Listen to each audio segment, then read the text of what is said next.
அப்போ இன்னைக்கு நம்ம வாழ்வது சரியான வாழ்வா, இல்லை நம்ம முன்னோர்கள் வாழ்ந்த வாழ்க்கை சரியான வாழ்வா? எது மனமகிழ்வான வாழ்வு? மனமகிழ்வே பல்வேறு வகை இருக்குது சார். கைக்கு பிரேஸ்லெட் போடுறது அழகு கிடையாது, இந்த விரலுக்கு மோதிரம் போடுவது அழகு கிடையாது. அப்புறம் எதுக்கு போட்டிருக்கேன்னு கேட்காங்க, அது ஒரு பக்கம் இருக்கட்டும்.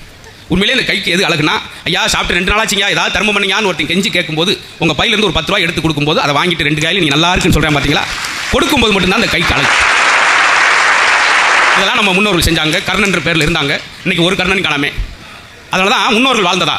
நேதாஜி அவர்கள் கிட்டத்தட்ட 18 மணி நேரம் நீர்மூழ்கி கப்பலே போயிருக்காரு ஹிட்லரை சந்திக்க. எனக்கு ஒத்துழைப்பு கொடுக்கணும், எனக்கு ஆயுதம் கொடுக்கணும்னு கேட்குறப்ப ஹிட்லர் சொல்கிறார், என்னை பற்றி நீங்கள் ஒரு பத்திரிகையில் தவறாக பேசியிருக்கீங்க, அதை வாபஸ் வாங்க, நான் உங்களுக்கு ஆதரவு தரேன். வாபஸ் வாங்க மாட்டேன், அப்படியே போட்டு உங்கள் ஆதரவே வேணாம்னு சொல்லி ஹிட்லர் வந்தவர்.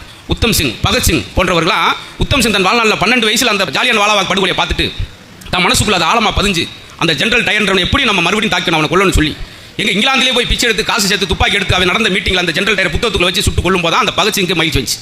அப்படி இளைஞர்கள் வெறியோடு இருந்தாங்க, நல்ல விஷயத்துக்காக இருந்தாங்க. அதெல்லாம் இன்னைக்கு இருக்கா அப்படின்னு ஒப்பிட்டு பார்க்குற அருமையான ஒரு ஒப்பிடுதல்.